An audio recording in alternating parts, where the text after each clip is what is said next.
What's up, YouTube? Welcome back to LockettTech. How are you guys liking that new upgrade version 11 software? Yeah, that's what I thought. The community has been all lit up and everybody seems to be extremely split. You either love it, and I mean really love it, which is me. Yep, or you really, really hate it. We figured today we would go ahead and give you our review of what we think about the version 11 software, plus some little tips and tricks that we picked up along the way to maybe help ease you into the big change of the software. So let's not waste any more time, let's jump right into it. Let's go.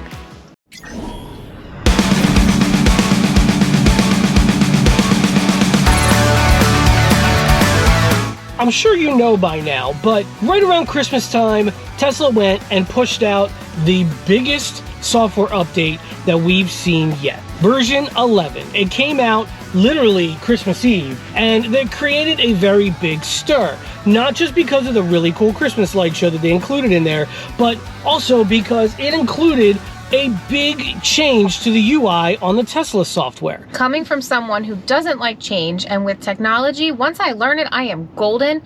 I was very nervous for the change. Yeah, so the community literally lit up all over social media, everywhere, and the sides are really split. You either tend to love the software or you absolutely hate it and are rejecting everything about it. We were one of the ones lucky enough to get it on day one when they pushed it out, and we upgraded on day one. So we've been using it and living with it for a few weeks now, and I gotta say, I actually am in the camp of loving it. I do like it. It's not perfect. What one would be. Yeah, all exactly. of us have a different version of perfect. Exactly. So, but I think it's a very good step in the right direction. So, Michelle, why don't you tell us your thoughts? Because you drive this car every single day as your daily driver. You've gotten more hands-on with this software than I have. So why don't you kind of let us know what your thoughts are about it? What have you found that you liked about it, and what has been your struggle? On the screen, it is so user-friendly, in my opinion. It's just like using a phone. Now, there is a learning curve, and it may take a day just to really get used to what do those buttons mean, what do the pictures stand for, but once I learned what they were, it is so friendly and easy to use. I like that right on the bottom left, that car button, it's kind of like your one-stop shop for everything. So I like that all the buttons are here. It's a little bit, again, of getting used to. The glove box moved, which took a little bit to remember that it's on the right. But as far as the ease of use, it's very, very friendly. Now, on this screen, this is my least favorite part as well. So the icons that used to be at the top of the screen, which I do like that the top of the screen is less cluttered, I think they should add back the profile. It is an extra step, and I know that I sound crazy for saying it, but it's an extra step to go in here and change the profile. A lot of times at night, Chris and I do switch, or on the weekends, and he'll drive, so then when you get in the morning, that profile button would just be more convenient in my mind at the top of the screen. So a couple other things at the bottom bar. I do like that you can customize that bar, and for those of you that just needed that reminder, when you have your buttons here, the 3 buttons at the right here, if you click those, these are all your customizable buttons, so all you have to do is hold them, and then at the bottom you can take out any apps that you want by hitting the X and replacing it. So since we filmed this originally, I swapped the streaming for the radio. I tend to use the radio more in the morning, and I don't like the drop downs that are there. Drop a comment down below if you watched that first video and you notice something else that's not down there in that dock either. Drop a comment down below if you picked up on it. Sorry, carry on. The other change that I would make on the software is just over here.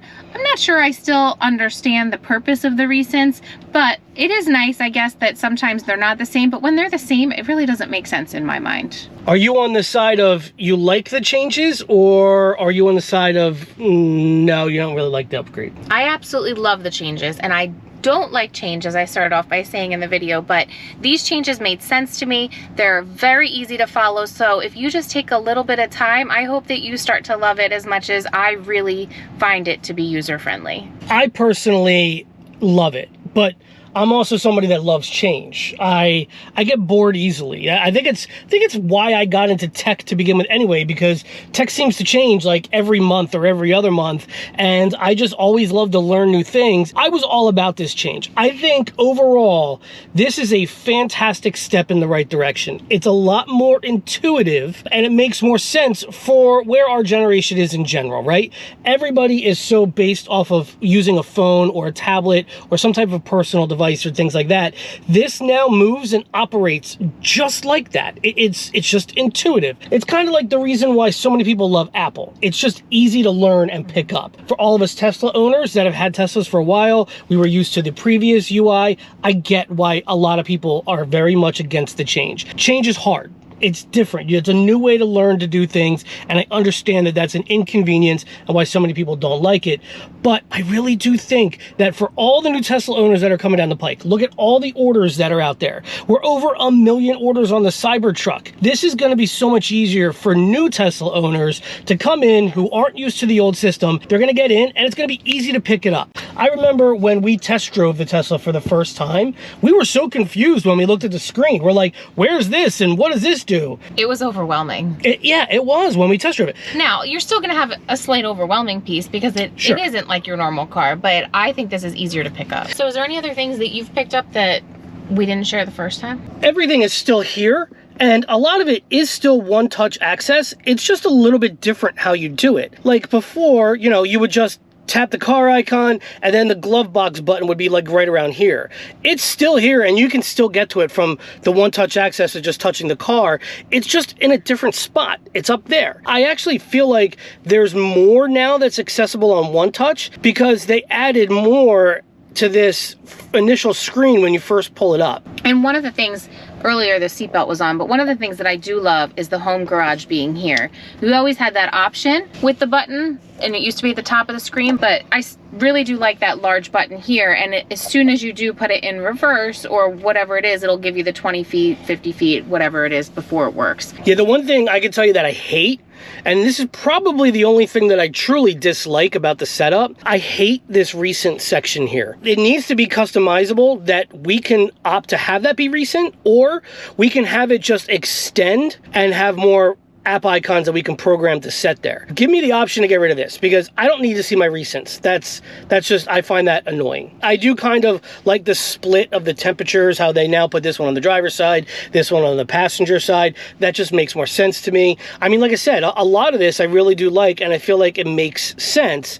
That's just with feedback and things like that, I think that they can make some improvements to that stuff.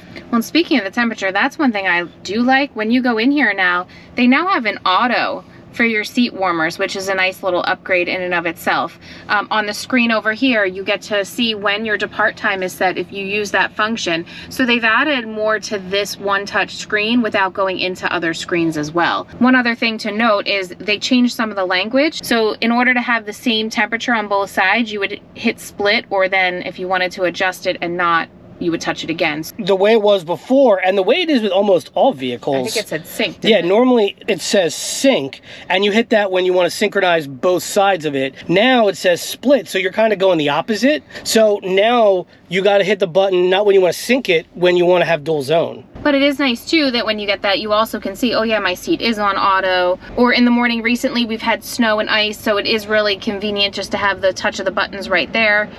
So they have a lot of nice upgrades with that temperature piece. So for me, all in all, I love it. I give it a big thumbs up. How about some tips and tricks about maybe some things that you didn't necessarily realize? One tip is how to quickly access the wiper controls, right? So a lot of people are used to the wiper controls that used to be on the bottom of the dock. So if you wanted to just quickly turn on your wipers, all you had to do was click the button that was back down in the corner right here, and it would bring up your wiper controls and you were good to go. Well, you're not out of luck. It is still quick, easy access. All you have to do is just touch that stalk over there, that left one, push that button in, activate your wipers, and then it automatically pops up your wiper controls again. So you can go ahead and get quick access to switch it. Another way to easily access it too, outside of just doing the stock and then it pops up in that bottom left corner, is you could just hit that car icon and then boom, it pops up right in the middle again there too. So it still is pretty much one-touch access. Another item that I saw a lot of people were getting really upset about is they couldn't figure out how to access the tire pressure screen. You used to be able to just swipe over on your avatar and it would bring up the PSI screen, which I do admit was very super easy and convenient. It's still not bad. There's 2 taps, so there is an extra tap that you got to do. So here's how you do it. It's very simple, very easy. All you got to do is go down to your, again, friendly little car icon button that's down there. That brings up your main screen, and then all you got to do is hit the service button. And boom, your PSIs are right there on the screen for you. This is another icon that doesn't pop up very often, and some of you may never see it if you live in a nice warm climate, but that up there is just a reminder that your battery is still cold and that it's just working on getting up to temperature. And then the last quick trick that we kind of figured out as we went along here, to access that temp screen, all you have to do is just swipe up from anywhere along the bottom, literally anywhere along this entire bottom right here. Just go ahead and swipe up and it brings it up. So you don't just have to make sure that you're hitting that number to bring it up. All you have to do, swipe up from anywhere and it comes up. And just as a reminder, you still have that shortcut option that you had on the last version, where if you touch the battery percentage, you can switch between miles and the percentage. That's still there. And if you hit the battery icon itself, it now brings up the quick control to your battery here, where you can easily change the percentage that you charge to every day. You can open up the port, as well as you can set your schedule for when you want it to be up and running by. So that's a quick, easy way to access all of that. And then of course, if you touch it again, it just goes away. Tesla, if you're watching this, yeah, right. But if you are, please add back that shortcut where if you tap the time, it brought up your calendar. That was a nice little shortcut. In our perfect world, there's 3 changes that we would make. We would make the change with the calendar. We would just add just the profile. I don't want the rest of everything back, just the profile up here, the name. And down here, we would get rid of these 2 buttons and make the options here be permanent. So let us know. Have you guys found any cool tips and tricks that you use with the software? So let us know down below. What tricks did you find? Well, hopefully this video helped you out a little bit. Maybe you learned a couple things about the new software. I'm telling you guys, I know change can be uncomfortable at times, but all of these changes are truly for the better in the long run.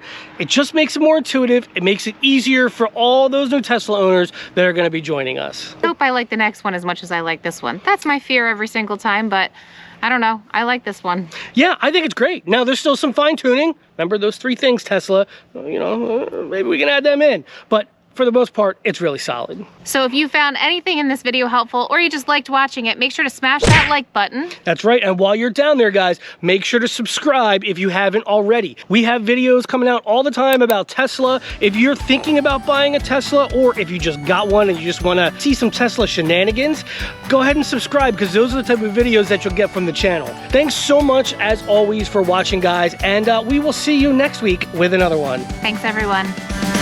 What's up, YouTube? Welcome back. Oops. You look like we're about to go to Alaska. Dude, it's freezing. Easier for all those new Tesla owners that are going to be joining us. I got sidetracked. Squirrel! All right, so don't... I shouldn't have said all right.